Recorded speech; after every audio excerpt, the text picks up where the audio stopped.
도대체 나수가 뭘까? 낯설기 짝이 없는 이 단어가 도대체 왜 스타벅스 이벤트에 출동한 걸까?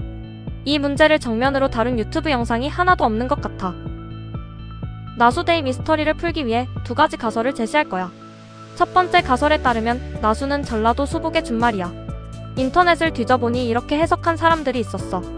이 가설에는 단테데이, 탱크데이, 나수데이의 순서가 그럴듯하게 설명되는 장점이 있어. 단테스 피크의 모티브인 세인트 헬렌스 화산은 하필이면 1980년 5월 18일에 폭발했어. 단테의 신곡은 지옥의 아수라장을 연상시키지. 일베 세계관에 따르면 5.18은 북한 간첩들의 선동으로 일어난 폭동의 아수라장이었어. 단테데이는 폭동의 발발과 지속을 뜻하는 일베식 도구 휘슬로 해석될 수 있어. 한 손에 착을 계엄군 2위 두른 대검으로 해석할 수도 있어. 광주 학살의 원흉으로 통하는 전두환이 일베에서는 전땅크로 추앙당하고 있어. 탱크는 광주 항쟁을 진압한 탱크를 상징할 수도 있지. 탱크데이를 거쳐 진압이 완료되었다면 전라도가 빨갱이의 폭동으로부터 수복되는 나수데이로 이어졌겠지. 가방에 쏙을 광주 시민들의 시신을 수습한 가방, 즉 영연백으로 해석할 수도 있어.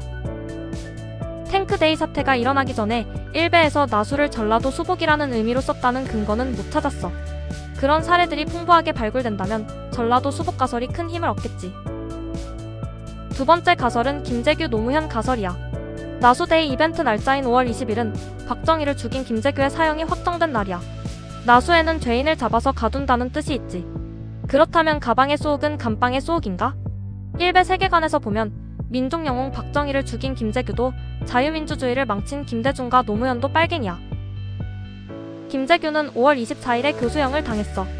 공교롭게도 노무현은 5월 23일에 두부외상으로 사망했어. 일베에서는 두부외상을 가지고 말장난을 하면서 노무현을 수도 없이 조롱했지. 뉴턴데이가 중력절을 의도했다는 해석도 있어. 나수데이 이벤트에는 리드와 넥필로우가 등장해. 뚜껑이 노무현의 두부외상을 뜻하고 넥필로우가 김재규의 교수형을 뜻한다고 해석할 수도 있겠지. 김재규 노무현 가설이 상당히 그럴듯하지 않니? 5월 20일에 무슨 특별한 일이 있었는지 찾아보다가 이 가설을 내가 생각해냈지. 이렇게 그럴듯한 해석이 만들어진다고 해서 이벤트 기획자들이 이것을 의도했다는 결론으로 직행하면 안 되지. 나는 프로이트의 정신분석을 상당히 깊게 공부했어.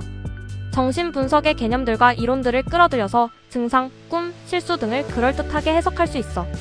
많은 사람들이 매혹되는 이런 해석이 사후 창조물에 불과할 가능성이 크다고 나는 생각해. 실력 있는 정신분석가라면 이런 해석을 통해 무의식의 의도를 충분히 정확하게 재구성해낼 수 있다고 프로이트는 믿었어.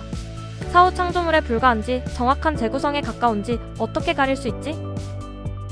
확률론의 두 가지 사례를 살펴보자. 동전 던지기를 20번 했는데 모두 앞면만 나왔다고 하자. 동전이 조작되지 않았는데도, 즉 의도가 없었는데도 순전히 우연히 그렇게 나올 확률은 100만 분의 1도 안 돼. 이럴 때는 우연의 일치가 아니라 조작이 있었다고 보는 것이 통상적이지. 한 반에 학생이 20명 있다고 하자. 그런데 그 중에 생일이 똑같은 사례가 있다고 하자. 많은 사람들이 신기한 우연의 일치라고 생각해. 하지만 순전히 우연히 그런 일치가 나타날 확률이 무려 41% 정도나 된다고. 비슷한 확률론적 오판이 프로이트의 인기를 상당히 잘 설명하는 것 같아. 이 영상에서 제시한 나수데이에 대한 두 가지 가설을 평가할 때도 이런 교훈을 잊으면 안 돼. 순전히 우연에 의해 생길 가능성이 상당히 큰데도 많은 사람들이 우연일 리 없다고 오판하는 경우가 많은 것 같아. 어쨌든 나수는 이벤트 명칭으로 쓰기에는 너무나 특이한 단어 같아. 그런데도 스타벅스 측에서는 왜 이런 단어가 들어갔는지에 대해서 해명을 할 생각도 안 하는 것 같아. 정용진 전하께서는 지극히 추상적인 수준에서는 다 자기 탓이라면서 몸을 낮추었어. 하지만 악마는 세부사항에 있어.